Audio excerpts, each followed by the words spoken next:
What I do know is that Jerry has done at least, that we can count, 15 projects downtown. So if I had to list them all, going from most recent, there's the AC Marriott, the Statler, the Continental Building, Lone Star Gas Lofts, 1401 Elm Street, Fidelity Union Life Insurance Building, now Mosaic, Lone Star Gas Lofts, Phase 1 and Phase 2. The Lorenzo. another M, 1700 Commerce, 1712 Commerce. One Dallas Center. Merriman Anderson Architects Office, Dallas High School, Cambria Development, Gulf States Building. Tower Petroleum. 411, 1600. I'm thinking. LTV Tower, Dallas Morning News. Yeah, I'm positive we're missing some.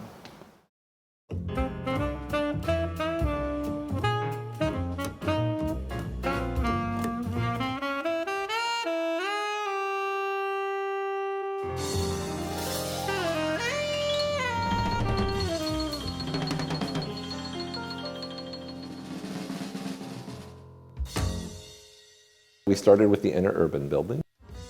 We read about how it was essentially the hub of all of the train system that was coming across that came in from Houston and Waco. It had been stripped of all of its ornament, all of its detail. The interurban was Dallas's first downtown mass transit, I guess, back when streetcars were a way of life. I call it a historic replication rather than a renovation, because we put so many new pieces back. But our drawings were just beautiful. I still love them. It's one of the most beautiful sets of drawings I think we ever did. That was our start. The interurban project really lit the fire for all of us. And it was one of the reasons we moved downtown. And I asked him why they were moving downtown. Jerry's response, as I recall, was that he liked the vibe downtown, but that he also thought that downtown was on the cusp of a real revitalization. Jerry and I both started our careers in downtown Dallas. And we said, where do we want to be? And we said, let's find those buildings that are empty, and then we're really going to integrate ourselves into this community, into what we're doing. So we picked 3 projects. We picked Crozier Tech, we picked the Statler Hilton, and we picked 1401. You know, we have filled all those holes now in downtown. We have done the lion's share. There's a lot of other architects in town that are part of all that too, that we all have a great respect and appreciate that. But it stimulated all the other pieces. One of the first things you need as an architect, Jerry Merriman had actually become a stakeholder in downtown Dallas. I love their passion for downtown and that they were pretty progressive in relocating to downtown 20 plus years ago. I love that they did a variety of project types, including historic preservation and new construction. The fact that Jerry had the gumption to buy a building downtown made a huge impact. Ted said, Jerry wants a shot at our next building. And so we got proposals from several architects, but fortunately we picked Jerry. He has been one of the key people responsible for the revitalization of downtown. We now have one left, and that's in redevelopment, which, by the way, Jerry's working on. I used to build cities in the backyard. I mean, with roads and my cars and trucks and buildings. And then my brother said, you need to be an architect. I started this firm in 1987. The firm has grown from my wife and I. Now we're over 65 people here, and then we've got an Austin office now. I joined the firm in 1996 to be the director of design. Oh, it's just been, 3 years ago that we officially made it Merriman Anderson. Made me very proud. We've got a great place here. Most of our buildings have been office buildings. They outlived their lives as office buildings. Converting them from office to residential is a real challenge. They can work for hotel, retail, residential. What we've seen in these buildings is they were all built extremely well. They were built at the highest standards. They need some repairs here and there, but they're very flexible. We brought the density back to Dallas. And then that's why we do have 12,000 people plus living in the core. It's pretty exciting. So when we came to Dallas, it was somewhat of a back to the future sort of experience. We saw these architectural masterpieces that were done in the 20s and the 30s. Beautiful Art Deco, classic revival buildings that were vacant because they had outlived their original purpose as office buildings. For me, not having been born in Dallas, but having lived here most of my adult life, I've always wanted to understand the history of how it got to where it was, appreciate that, because I know where it's going. We hired them on every single project we did after that without ever interviewing another firm.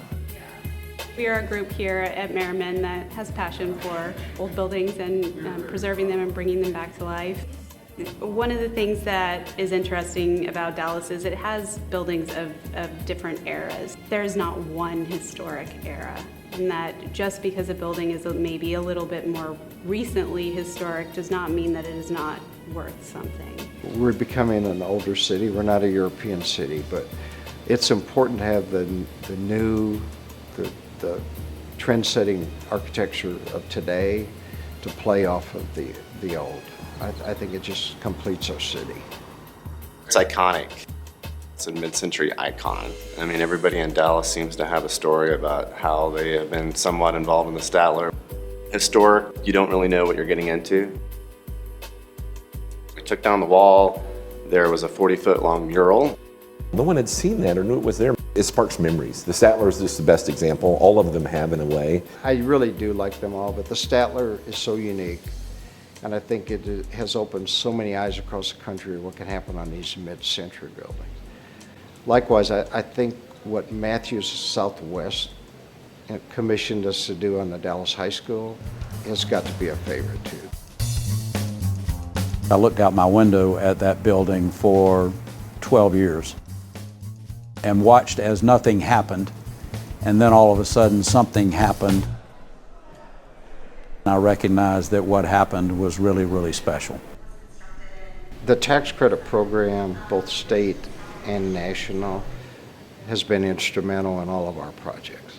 Dallas was one of the last big urban cities to kind of get revitalized. And in 1994, the city of Dallas created the City Center Tax Increment Finance District. And that was really kind of the key piece. Now all of a sudden the numbers made sense. We were buying these buildings by the pound. I mean, it was unbelievable, the purchase prices. So when we purchased the Davis building, there were 42 vacant office buildings of more than 100,000 square feet in downtown Dallas. And today there are none. It's been a great story in Dallas to see the developers that have engaged and made these happen.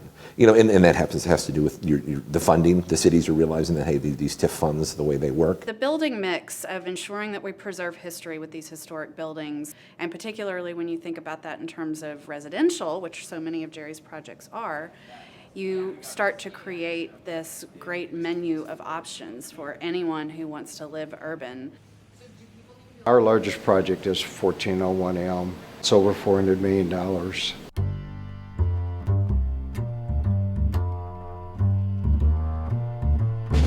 We started working with a broker that was doing a market study about 11 years ago.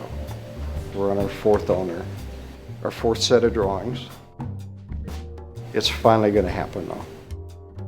They have such a passion for these older buildings, and they're good at it. They know them inside and out. And they don't kill you on change orders. We had experience with architects that you do discover things in the demolition phase that weren't on the plans, and you've got to go change the plans. Ted and Larry Hamilton, Jack Matthews and Christian Telecki from Matthews Southwest, Alice Murray on the Gulf States. Without those people having that confidence in our firm, we wouldn't have been able to share this part of our practice and to develop it. So we owe really that portion of our practice to those people. Jerry, as a person, is incredibly warm and supportive. I've always viewed Jerry especially as someone who takes everything around him very seriously, but never takes himself very seriously. If you love what you do, you're going to do fine because you'll never have to go to work. You get to go do what you love to do. And I think that's what most of the people here feel. We don't forget our past, but we're always looking forward, and our projects reflect that. We gather and select carefully from what has been. We take care in preserving what it has become. We put our heart and soul into what will be, and then we pray that those that follow us will do the same thing.